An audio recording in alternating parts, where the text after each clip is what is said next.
James chapter 3, beginning with verse 13. Who among you is wise and understanding? Let him show by his good behavior his deeds in the gentleness of wisdom. But if you have bitter jealousy and selfish ambition in your heart, do not be arrogant and so lie against the truth. This wisdom is not that which comes down from above, but is earthly, natural, demoniac. For where jealousy and selfish ambition exist, there is disorder and every evil thing. But the wisdom from above is first pure, then peaceable, gentle, reasonable, full of mercy and good fruits, unwavering, without hypocrisy. And the seed whose fruit is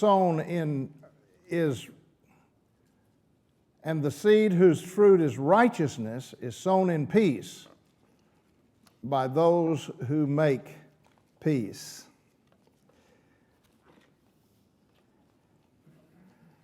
May we be blessed by the reading of God's holy word. Couldn't help but think this afternoon as I was preparing this lesson about the story that I heard of a father who was encouraging his son to do a little bit more work in his history. He said, "Son, you need to spend more time in the study of your history." And he said, "Daddy," he said, I don't have that much time. You've got to understand, there's a whole bunch more history than when you were a little boy." Well, we laugh at that, but that's true. And historically speaking, the knowledge that a person, say, of Benjamin Franklin's period of time would be infinitesimal compared to what we know about the historical things of this world and the knowledge that we have of this world. The statistics I'm going to share with you are a little bit antiquated. They're about 30 years old. I looked for more modern information on the internet, just flat couldn't find it. But it's estimated about 30 years ago that 90% of all scientists that have ever lived are alive today. Now stop and think about that. People who delved into coming up with an understanding of how this world works and all that's involved in this world, 90% of them are in the current framework. The second fact that I found interesting, that it's estimated that the world's knowledge doubles every 10 years. Now that's not just in history, don't get locked in on the illustration, but that's in everything that's going on.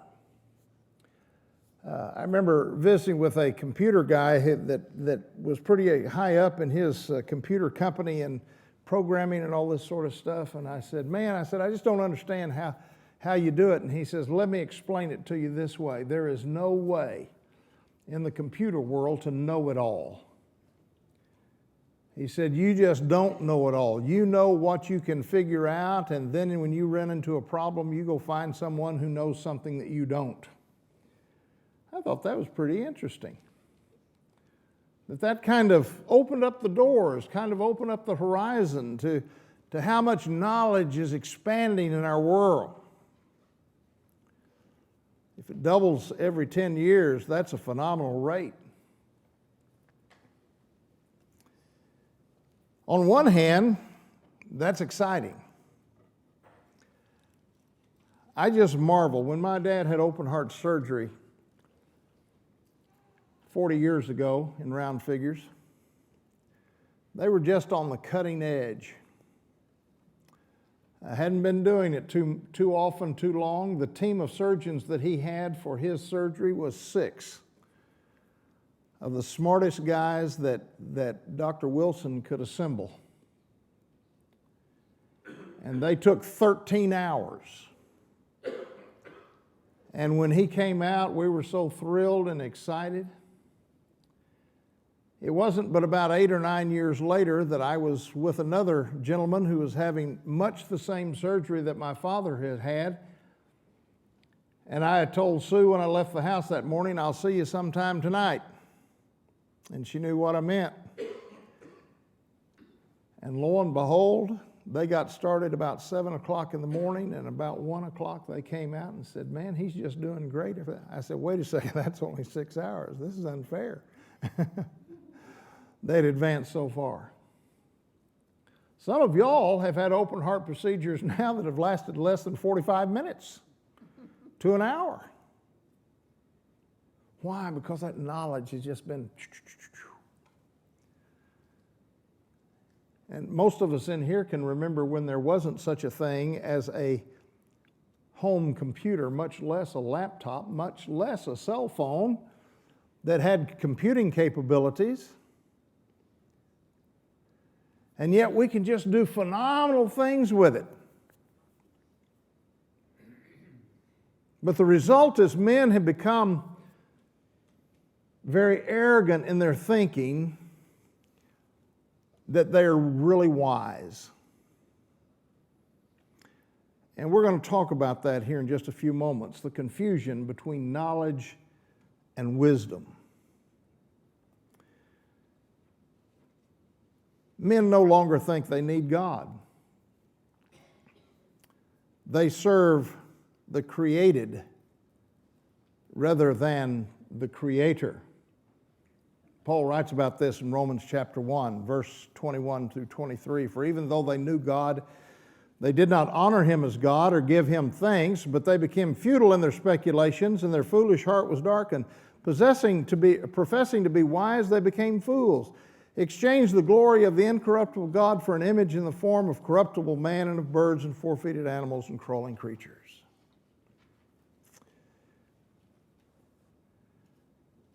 There is a difference between knowledge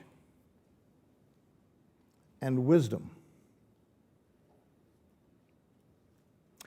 And I think it is very, very important that we understand that difference, but not only understand it, but look at what James is going to be talking to us about here and apply these principles so that when we gain all of that wonderful knowledge, and I'm not against knowledge, but we will have the tool or the ability to use it wisely. Well, what is knowledge? Knowledge is the accumulation of facts. It's the accumulation of information. It is amoral in its very nature. It can be used for good or it can be used for evil, but in and of itself, it's just facts. It's just information. And the information that we have coming toward us today is just phenomenal. I mean, it's just overwhelming, the quantity of information that comes our way in this day and time.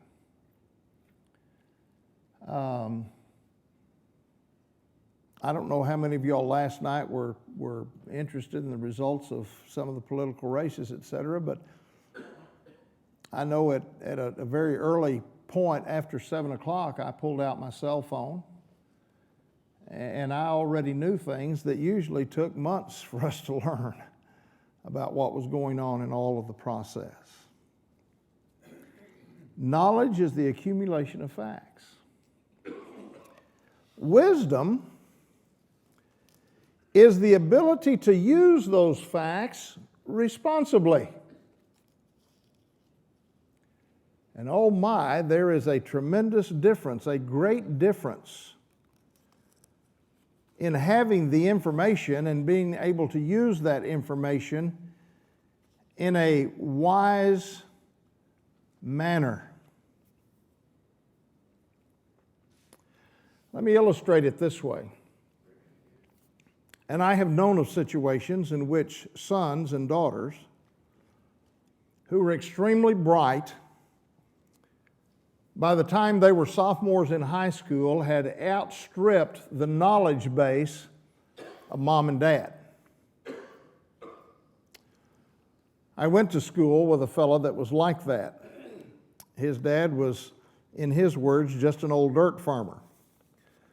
Of course, I knew his dad not only as a dirt farmer, but he grew the best watermelons and the best cantaloupes in all the Pecos Valley. That man was a genius when it came to doing that sort of thing. He had learned how. He had wisdom that he could apply to the knowledge in his brain.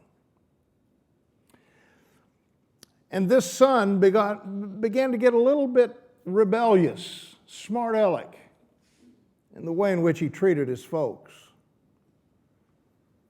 I happened to be with him the day that one of the younger men in the congregation, he was about 30 years old, came up to him and says, "I want to talk to you for just a moment."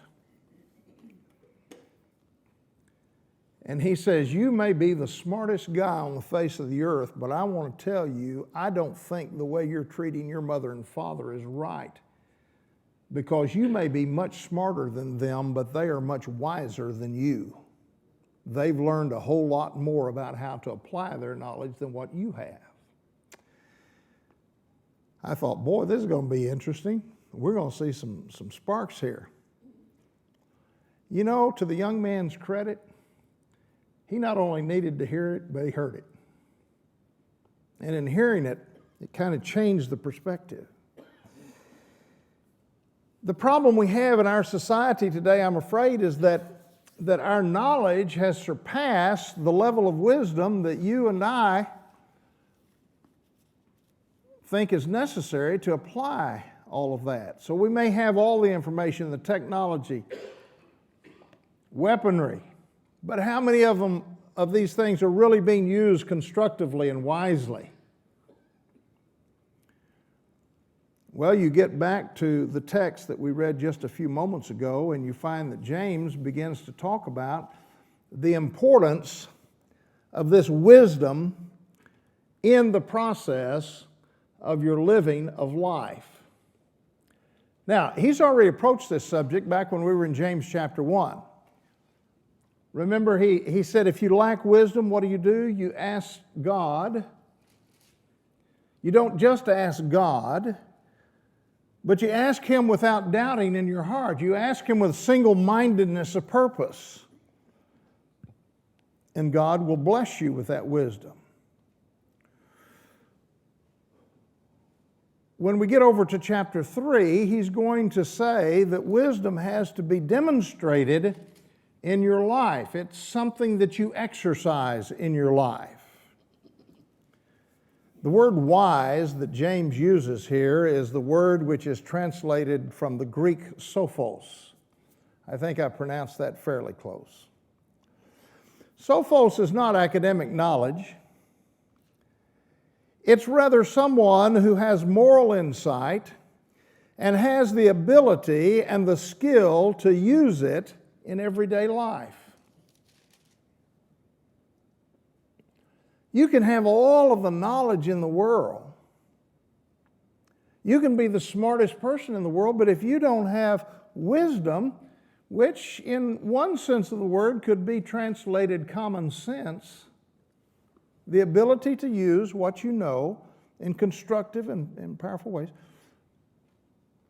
you're going to have problems. You're going to have difficulties. Now, let me be clear. It's not wrong for Christians to seek knowledge. In fact, I think we should.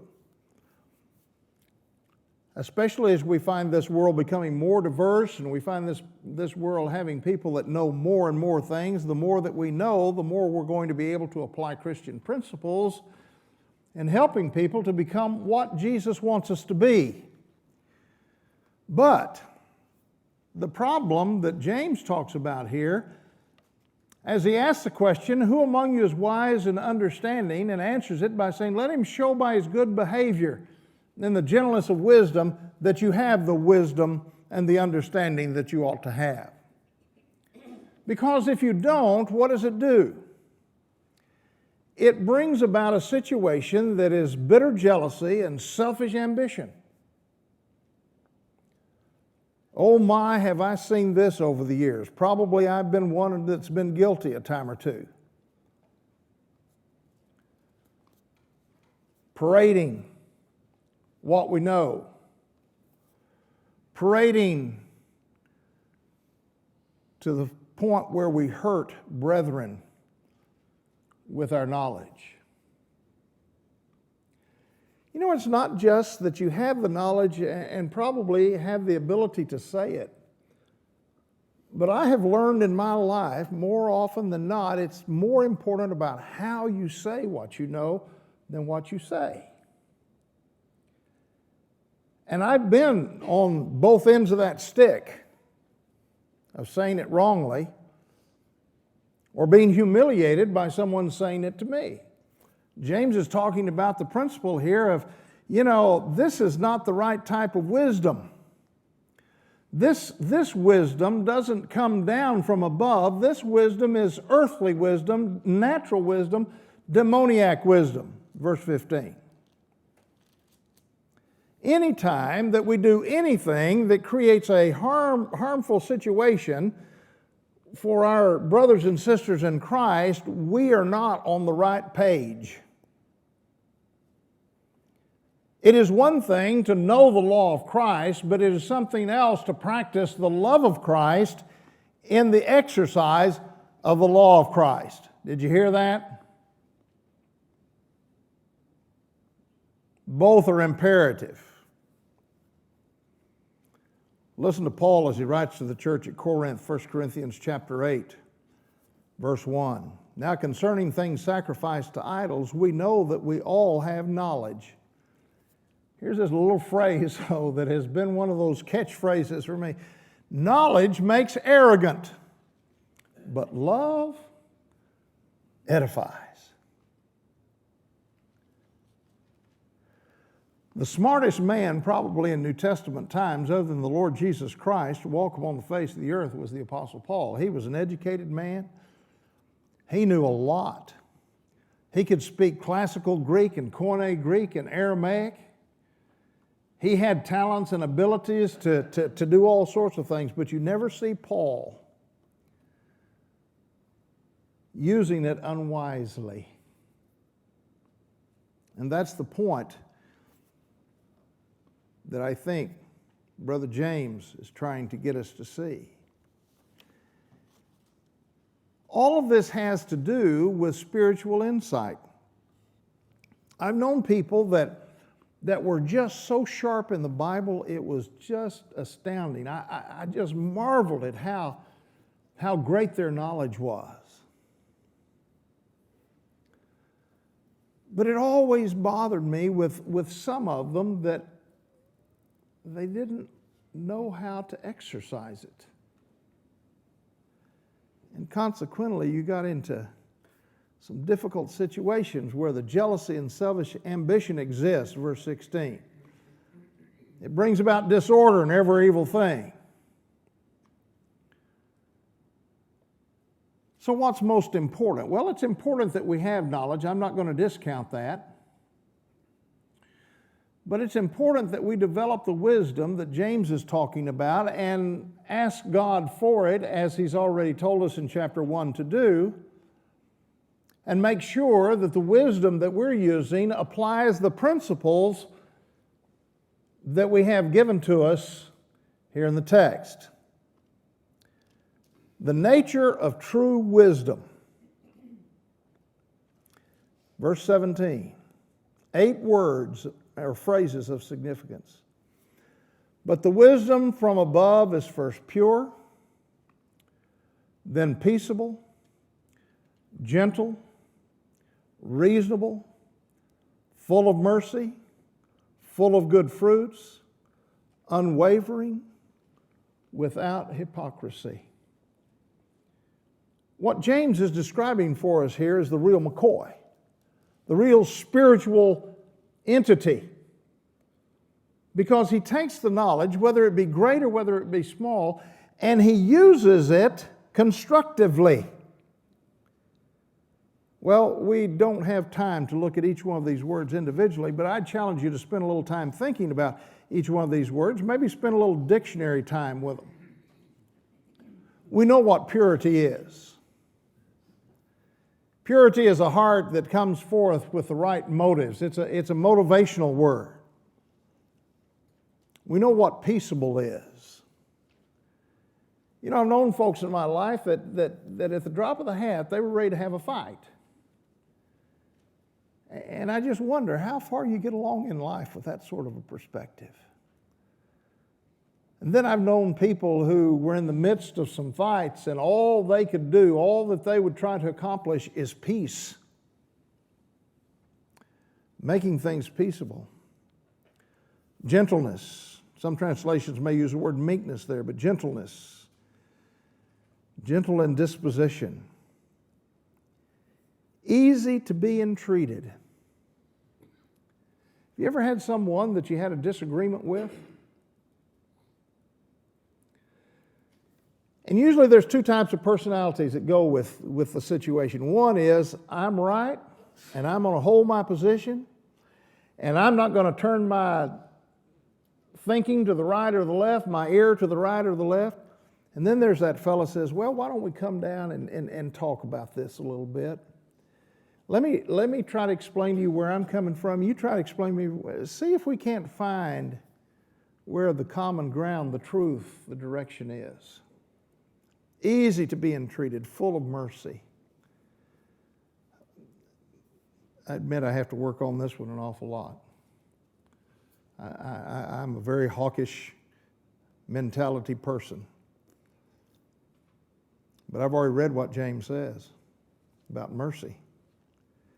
Full of good fruits. The wise man may not be the smartest man, but he's going to be doing the right things in relationship to other people without variance. He's going to be just a steady ship down the middle of the line, the course, and without hypocrisy. If you will apply these 8 words in your life as you ask for wisdom, and use these 8 words in your life as a rule of thumb for exercising the wisdom that God gives to you, I'll guarantee you, you're going to be one of the most important people in the kingdom of heaven that there is. You're going to accomplish things that are so very, very significant. Why? Because you're using that spiritual wisdom, not that earthly wisdom. The lesson is yours.